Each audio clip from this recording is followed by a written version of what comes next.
नमस्कार, मैं मोहित और आज हम चर्चा करेंगे भारत के उपराष्ट्रपति चुनाव के बारे में और जानने की कोशिश करेंगे कि भारत का अगला उपराष्ट्रपति कौन होगा।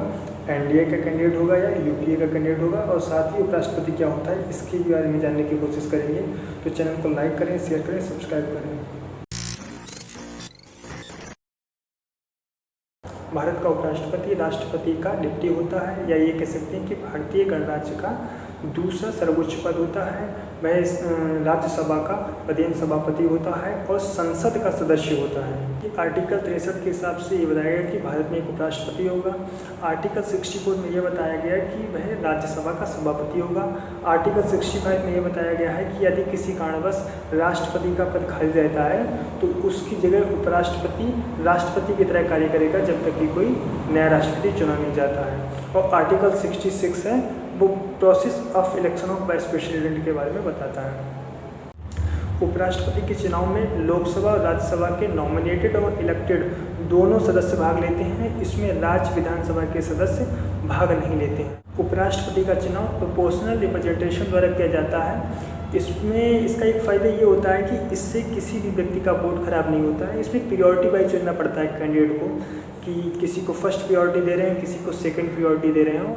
इसको सिंगल ट्रांसफरेबल वोट सिस्टम भी कहते हैं। और साथ ही चुनाव की प्रक्रिया बैलेट पेपर द्वारा होती है, जिसको इलेक्शन कमीशन ऑफ इंडिया द्वारा करवाया जाता है। क्वालिफिकेशन की बात करें तो वह 35 वर्ष की आयु पूर्ण कर चुका हो, भारत का नागरिक हो और किसी भी लाभकारी पद पे ना हो। साथ ही वह राज्यसभा के सदस्य के चुनाव के योग्य होना चाहिए, क्योंकि वह संसद का सदस्य होता है और राज्यसभा का प्रधान सभापति होता है।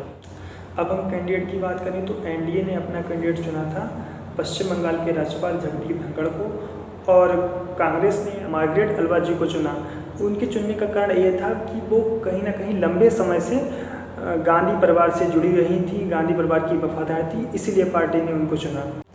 एक कारण जगदीप धनखड़ जी को चुनने का ये भी है कि वह कहीं ना कहीं राजस्थान की पृष्ठभूमि से आते हैं, तो राजस्थान और पश्चिम बंगाल दोनों क्षेत्रों से भारतीय जनता पार्टी को फ़ायदा मिल सकता है, क्योंकि पश्चिम बंगाल के लोग कहीं ना कहीं जगदीप धनखड़ जी के कार्यों से सहमत थे। और राजस्थान में भी चुनाव होने वाला है जहाँ की कांग्रेस की सरकार है, तो वो और जगदीप धनखड़ जी जाट समुदाय से आते हैं, तो कहीं ना कहीं इससे भारतीय जनता पार्टी को फ़ायदा हो सकता है। अब आगे हम दलों की स्थिति के बारे में जानने की कोशिश करेंगे। इस समय लोकसभा और राज्यसभा में कुल 780 सांसद हैं, तो इसमें भाजपा और उसके सहयोगी दलों के 462 सांसद हैं, कांग्रेस और उसके सहयोगी दलों के 141 सांसद हैं, और साथ ही जो ऐसे दल जो ना तो कांग्रेस का हिस्सा हैं और ना ही भाजपा का हिस्सा हैं, तो उसमें 177 सांसद हैं। अगर परसेंटेज की बात की जाए तो इसमें भाजपा और उसके सहयोगी दलों के 59% सांसद हैं, और कांग्रेस और उसके सहयोगी दलों के 18% सांसद हैं, और अन्य 23% हैं।